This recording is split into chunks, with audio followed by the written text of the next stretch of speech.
Hi there everyone, Matt Kelly here. The fish are not biting. I've got a couple of lines down here in the water at the moment and unfortunately no deal. So I thought rather than just having an end to an unsuccessful fishing trip, might as well give you guys a bit of a tour of the boat. I've made a few modifications to it to make it fish pretty well, and I figured why not show you around it and give you an idea of what it is, what mods I've done to it, and yeah, what I love about it and what I don't.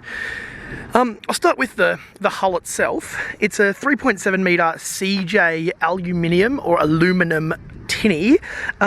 It's a 2000 model, I believe. We bought it when I was still in school, and when we bought it, we put a 6 horsepower outboard on it, which was great as a kid who just wanted to get around the bay, get to the fishing spots. It was awesome, but as you get bigger and older and get a boat license, and you and your mates get a bit heavier, you want to upgrade. So we pretty much kept it as a bare hull for many years, and then about mid last year I went out and bought this 25 horsepower Mercury Sea Pro outboard, which is basically, well, not even basically, it's totally changed the way the boat performs. It goes incredibly fast with this outboard. The tinny's actually only rated for a 20, so I tend to be pretty careful with it, but I picked it up secondhand. I got an awesome deal on it. It's a 2007 model, and I don't think it was used an awful lot. The only thing I've done to this motor, outside of replace the spark plugs, is attach this hydrofoil to the bottom of it, just to help it sit on the plane nicely, get on the plane fast, and they say it conserves fuel. I'm very skeptical of that, but that's what that does. So from the back of the boat, we've got a nav light there, which is very portable. So I'll actually, at the end of a trip, I'll unscrew that, take that away, and only have it out when I actually need it. And then the fuel tank on this side. This shelf at the back of the boat is one that I actually only built yesterday. What I found was I wasn't using this space in the boat because whenever there was water in the bottom of the boat, you basically couldn't put anything there. So you'd throw a bag in there, but it would just get get saturated. So it's a flat shelf that I carpeted with marine carpet, and I don't know how well you can see it. I can't really tell with the glare there, but it's a pretty nice little space. It was awesome for the first test run I did last night when I went out fishing. 2 molded seats with padding, which are good, and on the back of those we just got them clamped on, so literally just using standard clamps. There's the drink cup holder console, which I've made another video about how we actually modified that to make that, but it's not the most rigid thing in the world, but it's great for keeping phone, wallet. I've thrown the knife in there in these slots a few times when I've needed it. That's super useful. The floor is a marine ply, pretty much just standard marine ply. There's nothing special about it. I've got one brace that runs all the way down the center, and then a couple of little braces down the sides, and again that's carpeted in outdoor grade marine carpet. This carpet's probably a year old and it's still doing very well. I'll replace that eventually, but it's good for now. This is another brand new addition. This is actually a modified milk crate. So what I did was I found a milk crate and then attached this sort of set of rod holders to the front of it and mounted a knife holder to the side of it, which is super useful.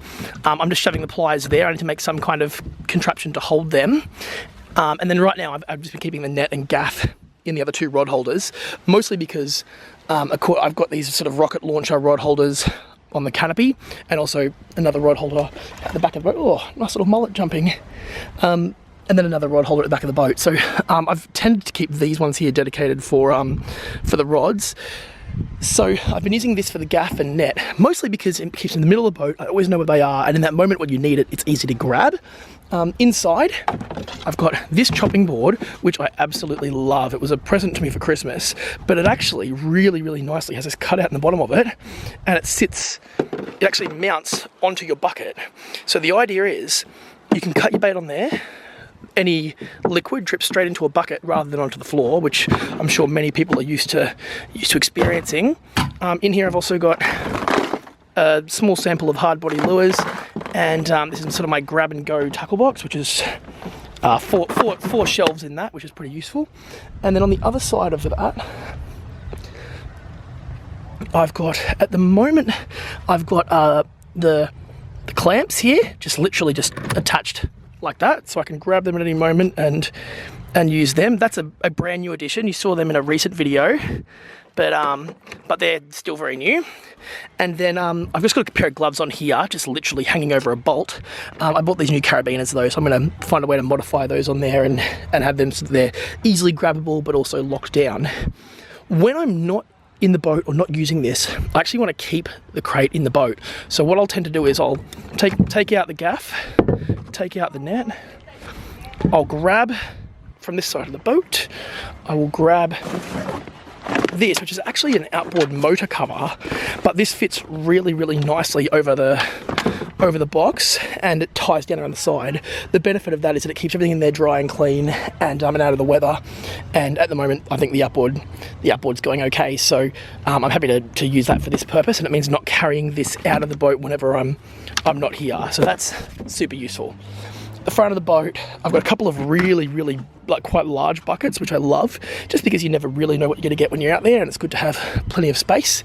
I've got a dry box, which inside the dry box, this is almost like my emergency grab bag. So I've got a mini toolkit here, manual for the engine, a V-sheet, and then I've got some rubber here, which you'd be surprised how many uses I find for rubber, zip ties or cable ties, pair of pliers. I use these almost constantly. I don't use them for fishing. I've got sort of proper fishing pliers there, but I'll use these for a lot. If I've got to make any quick grab something and play with it, I can.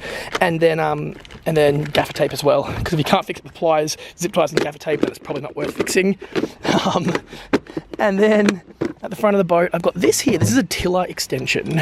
So that there literally clamps onto the tiller on the engine, and then this just extends out. Now, what I found was, when I was out in the boat on my own, at the back of the boat, there wasn't a lot of weight in the front.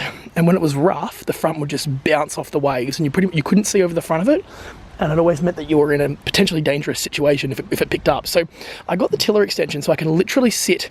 I can sit on the front seat, but I don't. I sort of will sit on the floor or kneel on the floor, and I can still control the boat from there. I can also stand up, which means as the swells pick up, you're at the front of the boat, you can see very well, there's weight up the front, and it just makes me a bit more comfortable, gives you a bit of peace of mind, which is nice. So that's there. I've used it probably 5 times, 2 times when I was really thankful for having it. So that's awesome. I've got 2 rod holders in the front here. I've got 3 life jackets and a dog life jacket for when I take the dog out, which is pretty rare. Paddles, which are also collapse down or extend out. I've got an anchor there with a few meters of chain, and then pretty much just standard lightweight anchor rope. This is another portable one. This is a portable navigation light, just clamps on. Pretty simple stuff, nothing unusual about that. But again, because I was out last night, I've still got that out. On this side, earmuffs for flushing the engine, getting the clear water through it. A sponge.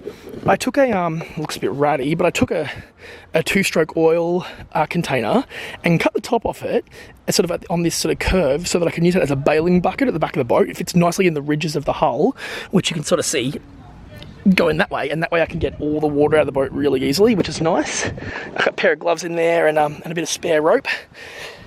And that's the shell of the boat there. The canopy is a new purchase. That's one I only got probably 2 months ago. That has been amazing. It's good in the rain. It's amazing in the sun. It extends out. It's longer than most people would get on a boat like this. It extends out over most of the boat, and it's just been incredibly useful. Last night when we were out in the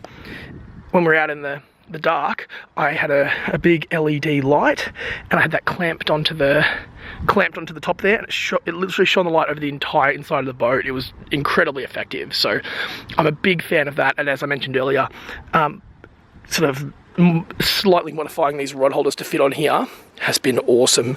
It's rigid enough that they stay there, they don't go anywhere.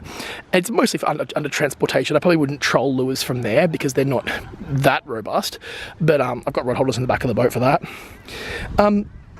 These seats are great. They fold away. They've got a little tie on the bottom so you can clip them in and keep them down. If I had the boat on the trailer, I'd probably have them down like that, but I don't have it on the trailer very often. And that's the boat. It's in very, very good shape actually at the moment for a boat that's like 16 years old.